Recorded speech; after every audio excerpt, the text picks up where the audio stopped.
Darkcast Network, indie pods with a dark side. Covering ongoing cases or current cases is something we typically don't do for a few reasons. One, it can be difficult sometimes to get accurate information, and details can just be all over the place. Or two, there's just very little information to work with for whatever reason. But sometimes, regardless of how little there is to share, their voice and their story needs to be heard. We also try not to be too opinionated when sharing details, but as you might hear today, occasionally that can be easier said than done. Today, we are going to be sharing with you the heartbreaking case of the missing toddler, Elijah Vu, whose remains were recently discovered and identified, leaving us all with so many questions left to be answered. Who could have allowed this to be the end of this sweet boy's time on Earth? I'm Gina. And I'm Amber. And join us today as we share with you Elijah's story.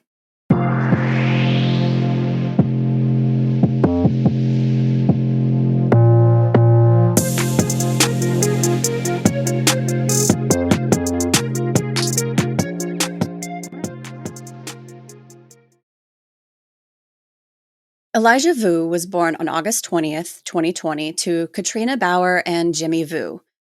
And at the time of his disappearance, he was living in Wisconsin Dells with his mother. His father, having a less than stellar past, was serving time in prison on multiple charges since 2023, including child abuse, unrelated to any of this, though. Elijah's family described him as joyful, curious, and full of life. 3-year-olds are a ball of energy and full of questions and can be somewhat mischievous, testing their boundaries. They're learning and absorbing all sorts of information, and their little personalities are slowly starting to emerge. I would imagine that Elijah was no different. And to hear what he endured in the time leading up to his disappearance is nothing short of painful. Katrina Bauer, 31, was dating a man by the name of Jesse Vang, who was 39. There appears to be some sort of convoluted history between her, Jesse, and Elijah's father, Jimmy, that we won't dive into, but suffice to say, she definitely could have better taste in men. And this whole thing isn't Jesse's first encounter with the law, either. So on the morning of February 20th, 2024, Jesse Vang called the Two Rivers Police Department to report Elijah missing. He stated that the last time he had seen the 3-year-old was 3 hours earlier. He had woken up around 7:30 a.m. to give Elijah some breakfast. One source we found stated that it was simply cereal without milk, which I suppose is a step above what we had been reading from several sources, that he was primarily bottle-fed at the age of 3. What? Wow. And at 8 a.m., he brought Elijah to his room to stand at the foot of his bed and pray while Vang took a nap. While it sounds reasonable that Vang is watching Elijah as he is seeing his mother, it's not that simple. Jesse Vang lived in Two Rivers, while Katrina and Elijah resided in Wisconsin Dells, which is over 2.5 hours away. Katrina decided to utilize Jesse as the quote-quote enforcer, as she wanted him to teach Elijah how to be a man. Huh? I'm struggling to get this next part out, but Vang was trying to help with, quote, bad behaviors, end quote. Oh my God. In a 3-year-old. Okay, that's not fair. 3-year-olds can be a lot. Mm-hmm. What Vang deployed as his disciplinary tactics are what I will question. Also, I want to add that no matter how hard I looked, I couldn't find an example Bauer, or Vang for that matter, gave as to what the bad behaviors were she was referring to needing Vang's disciplinary help with, other than getting into things, which is what 3-year-olds do. Yeah, that's their entire job, basically. And let's not forget some of the tactics that Vang used. Standing in time out for 1 to 3 hours while praying, or saying, "I'm sorry, Mommy," over and over. And he also threatened and used cold showers as punishment. I honestly can't imagine subjecting my 3-year-old to a cold shower like that, regardless of how crazy she makes me.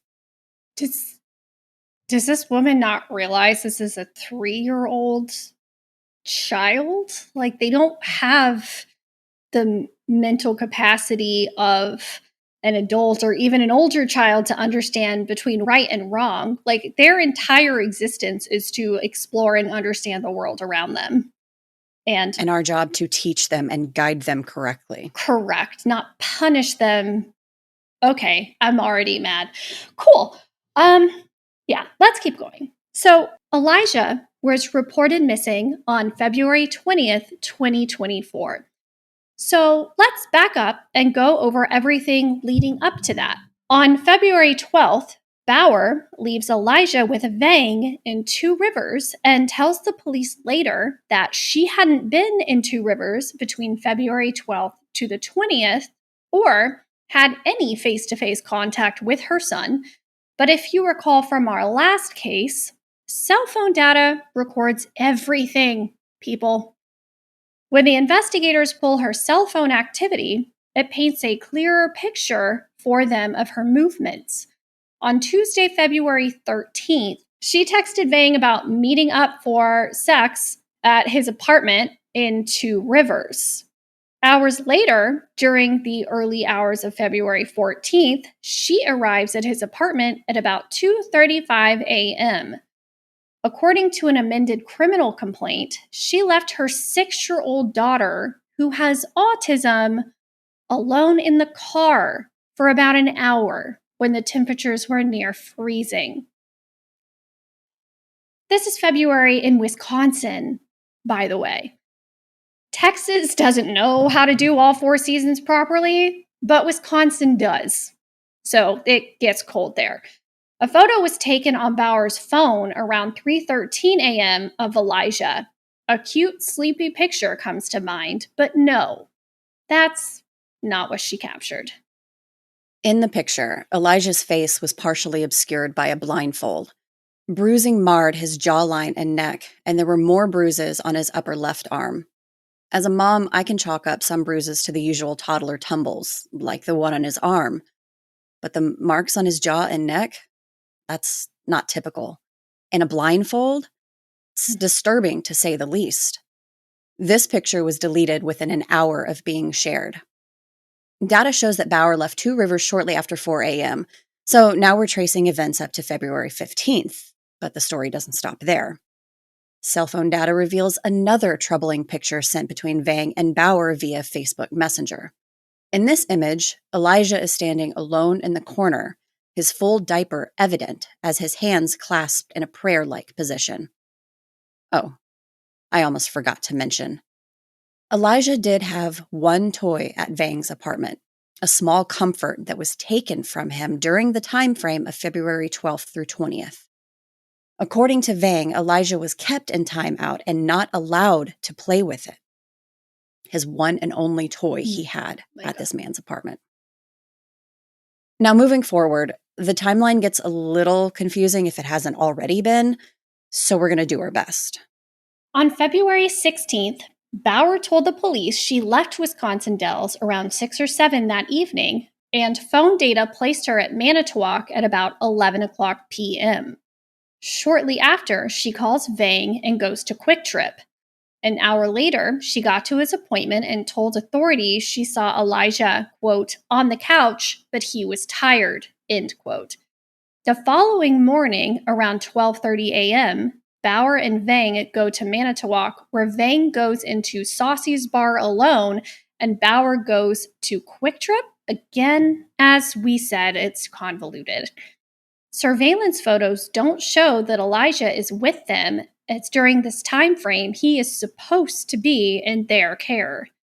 Thankfully, the police were able to confirm that Bauer's 6-year-old stayed in Wisconsin Dells.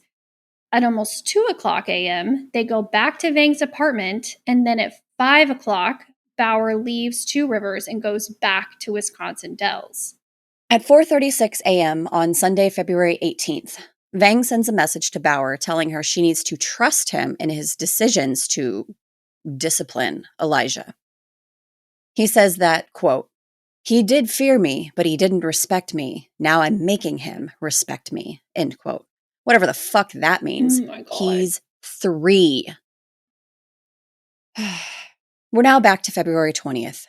After the aforementioned questionable breakfast was served to little Elijah at 8 a.m., Vang brought Elijah to his bedroom and told him to stand at the foot of Vang's bed and pray while Vang took a nap.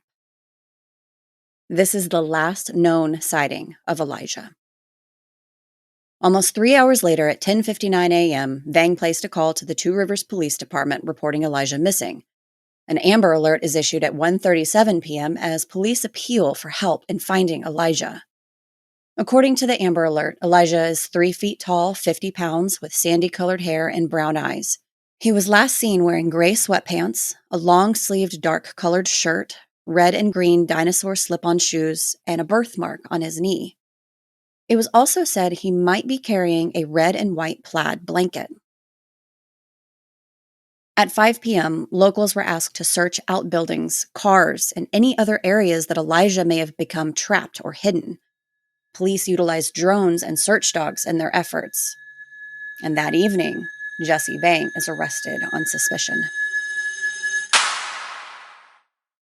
Over the next week and a half, Katrina Bauer is arrested on suspicion of being party to a crime, child neglect. Search efforts continue across Two Rivers and Wisconsin Dells, and Bauer and Vang appear in court a couple of times. Bauer is being held on a $15,000 cash bond, while Vang is being held on a $20,000 cash bond. On February 26th, Bauer received 2 additional charges of obstruction, and the court documents reveal Vang's previously mentioned tactics and discipline. God, what a fucking monster. The following day, the FBI announced a $15,000 reward for anyone with information leading to Elijah's return and the arrest of whoever may be responsible. A week later, the authorities asked the public to review any surveillance camera footage for what they called a, quote, vehicle of interest, end quote, on March 4th, referring to a beige 1997 four-door Nissan Altima with a Wisconsin tag and plates that started with an A and ended in 0. The police already had this particular car in their custody, which didn't belong to Vang or Bauer, stating that they were just interested in seeing any footage of it captured February 19th between 2 and 9 p.m. And frustratingly enough, that's the extent of the information available on that topic. A week after Elijah's disappearance, the Two Rivers Police Chief, Ben Minert, told reporters, quote, "A child missing for any amount of time is everyone's worst nightmare. That's why we are here today. Elijah, a 3-year-old boy, has been missing for a week today. For the past week, we utilized hundreds of resources and worked around the clock in our attempts to bring Elijah home," end quote. He added that drones, helicopters, and canines had been used to search all across Manitowoc County. And as we mentioned earlier, Vang had told police that the last time he saw Elijah was when he was standing beside Vang's bed in punishment before Vang fell asleep for 3 hours, and Elijah was gone when he woke up. The chief made it clear what he believes didn't happen to Elijah. Quote, "We have no evidence to believe this child was abducted. That evidence has also shown that this child didn't just simply walk off," end quote. No. On March 7th, Bauer and Vang appear in court. Katrina asked to have her bail lowered, as in Wisconsin, the court system requires the full cash bail to be paid in order to be released from custody. A statement from her mother is read, asking for the judge to not let her daughter out of jail. In the letter, she pointed out her daughter's pattern of erratic behavior, poor judgment, and inability to take responsibility for her actions. Quote, "Her story always depends on her audience," the letter read. At this time, rather than aligning and locating her son, she feels the need to reiterate what a good guy Jesse is and is fully defending him and his actions. By aligning with him, she could potentially have access to his extended family and ability to flee the area. End quote. The fact that her own mother is saying this about her says a lot. It's telling. Yeah. A red and white plaid blanket had been found on Goodwin Road east of County Road B in Manitowoc County earlier in the investigation. On March 18th, the Two Rivers Police Department confirmed that the blanket did in fact belong to Elijah. It was found 3.7 miles away from where Elijah had last been seen. They followed up later that day on their Facebook page stating, quote, "While we appreciate members of the community continuing search efforts for Elijah, please be respectful of private property. Since our last post, there have been a number of issues with individuals trespassing on private land. Please do not enter private land unless you have received permission. Law enforcement has already thoroughly searched many areas of interest on private land with permission of property owners. Please continue to search your own properties if you haven't done so. Encourage others to do the same. Thank you, everyone, for your continued cooperation and diligence in assisting with search efforts." End quote. Just over 2 months after Elijah's disappearance, Jody Bauer, his grandmother, spoke up saying, quote, "We'd take him to the beach. He loved going to the beach. He was just a really sweet kid." End quote. She also recalled memories of her daughter, Katrina, saying, quote, "She always said Elijah was her little ray of sunshine." End quote. Seeing her daughter as a mother was a bright light for Bauer and a contrast to the dark, as she claimed Katrina had struggled with a cycle of drug addiction going back 20 years. Quote, "Watching your kid fall is the hardest thing in the world. You always want what's best, but you can't get it. It's their life, so that's hard." End quote. And another quote from Jody, she said, quote, "Until we get her in touch with what's real and what's not real, we're not going to know. I don't think Trina knows more because I think she would have broke by now." End quote. I don't buy that for a second. She knows what happened, and especially if she's sitting there just trying to defend how great her boyfriend is. Like, if you don't know what would happen, why aren't you just like, "I don't know what happened"?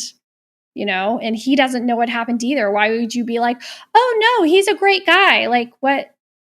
Yeah, no.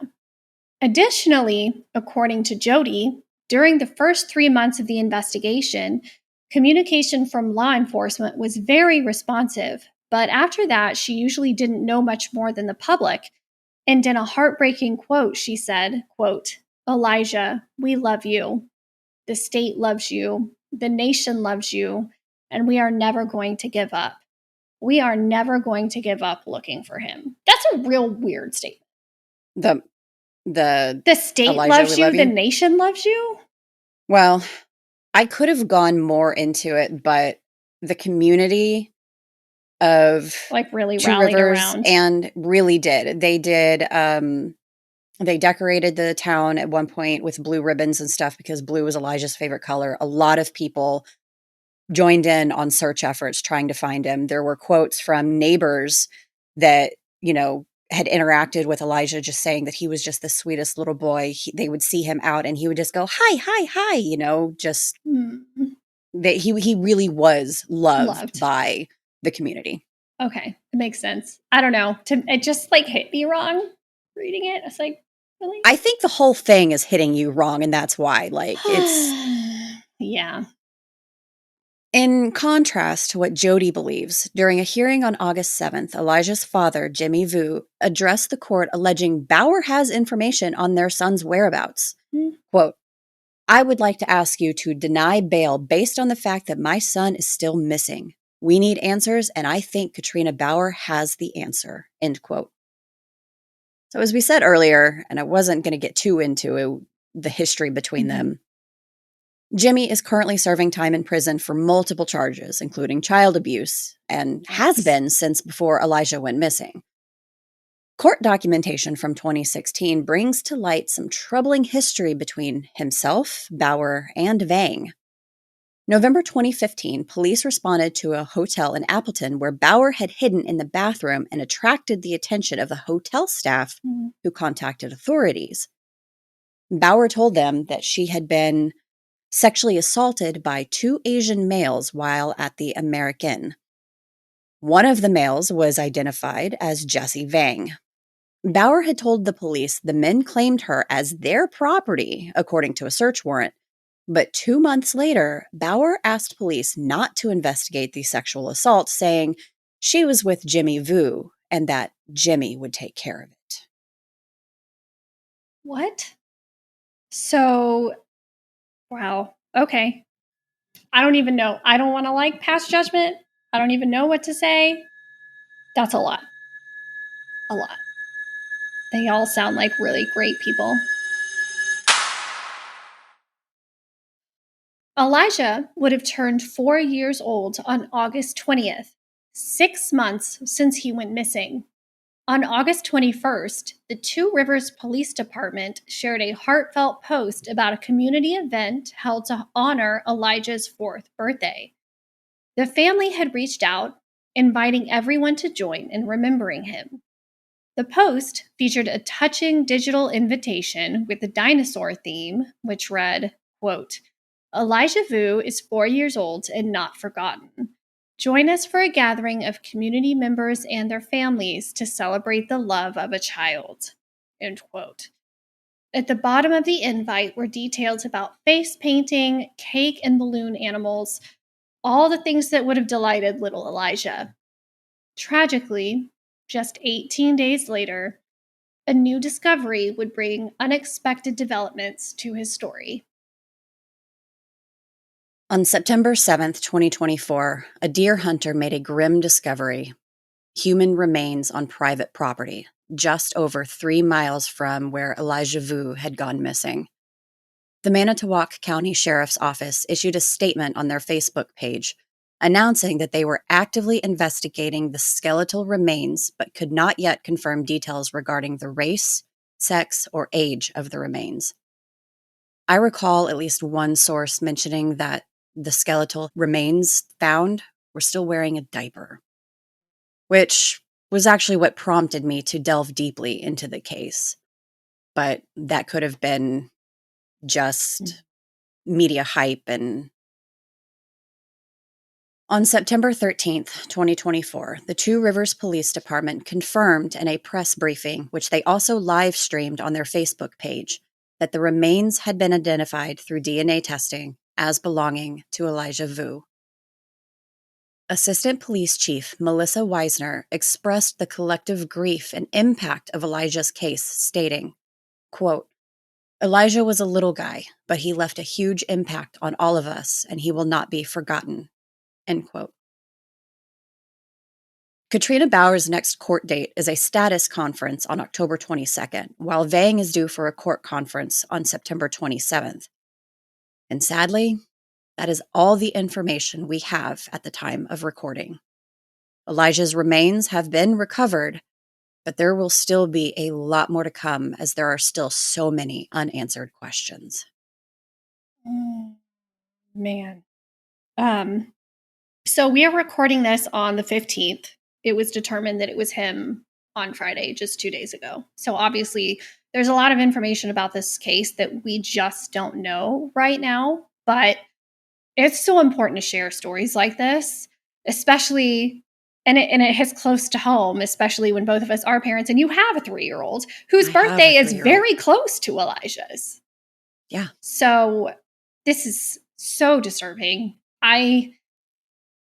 I think we can both sit here and say what probably happened, more than likely, but, you can't say those things without knowing 100%. And it's hard to know. So based on what you read, was Katrina in that area at the time that he went missing, or was she not? I mean, we know she was in the days leading up when she said she wasn't.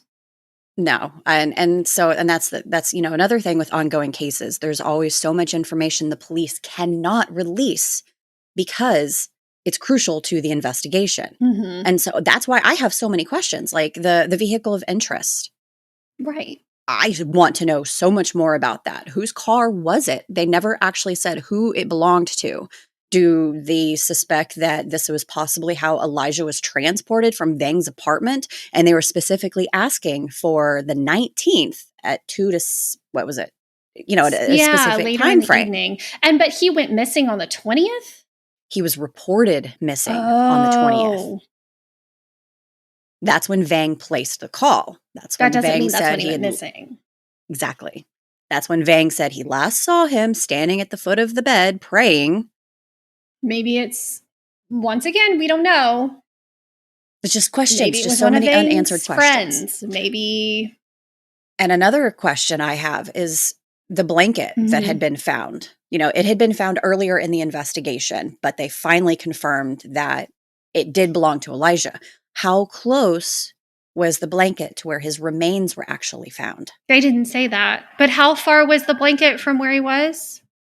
It was both so the blanket was like 3.7 miles away. And the road, the property that it's a wooded area, a private property. I think I had seen that the hunter who owned the property was getting it ready for deer hunting season and he stumbled across the remains. That was about 3 miles also away from Vang's apartment. So just like, I just so many questions about that.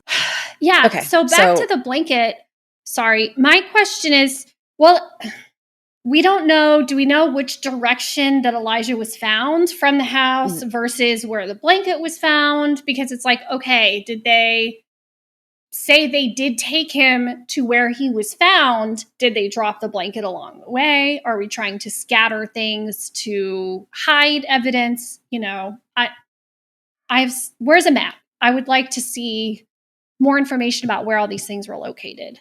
But they give, they don't give precise locations. They just kind of give the area, right. So off the road. And so we could look on a map and we can, assume until we're blue in the face, but I don't like doing that. So, and then the other thing that just the dynamic between Vu, Vang, and Bauer. So Bauer and Vu split up after having a kid, and then she starts dating his henchmen. Right. So were they together? Were they the men that assaulted her? Because we know that Vang was identified as one of the men. So was Vu the other one, or was it another guy? So many questions, And so sources had said that Bauer had reached out to Vang for help with Elijah's behavioral issues. And then 3 months after he started to intervene, Elijah's gone. So had they only been dating for 3 months, or had they been dating longer than that? Okay. Because she reached out to him 3 months prior for his behavioral issues. So is that where that relationship started? Or had it already been going on and she, decided to, I don't know. I just hope the family now can get the answers and justice for little Elijah. I can't even imagine putting my hands on a toddler to cause bruising like that. No. It makes my heart clench. Like, how could they do this and have the audacity to actually share the photos? It speaks a lot about, character here. Just saying. Yeah, and that's a question I have. So sharing the photos, are they just sharing them to each other privately in Messenger? Okay. From what I gathered, yes. It was a communication exchange between the two of them. Also, are they really that stupid to think that deleting it from Facebook actually deletes anything? But I mean, yes, obviously they are, because they are abusing a 3-year-old. So, and she originally lied, saying that she hadn't been anywhere there, and the cell phone data concluded that was a lie. Also, what happened to her in her lifetime to make her think that a 3-year-old has behavioral issues that need to be dealt with in this manner? And the fact that she already had a 6-year-old daughter with autism, she's already gone through the 3-year-old stage. With a child with special needs. I mean, Did she treat that child the same way? I mean, she's leaving her in the car for at least an hour in Wisconsin freezing weather. Yep. So we already know she's not Mother of the Year. This bitch, I don't. Yeah. Welcome to the last week or so that I've been living. Oh, we will definitely provide updates when we have them. We want to thank you for taking the time to listen to Elijah's story today. It's definitely not our usual thing, like Amber said, to talk about ongoing cases, but this is definitely something that needed to be talked about, and we will be sure to post any updates we receive on developments in his case to our Instagram at Weird True Crime and our Facebook group, so be sure to follow us. Join us next week for the return of one of our favorites, Dumb Criminals. Yes. There definitely wasn't a shortage of dumb during our hiatus. No, not at all. So, until then, stay safe. And make good choices. Bye. Bye.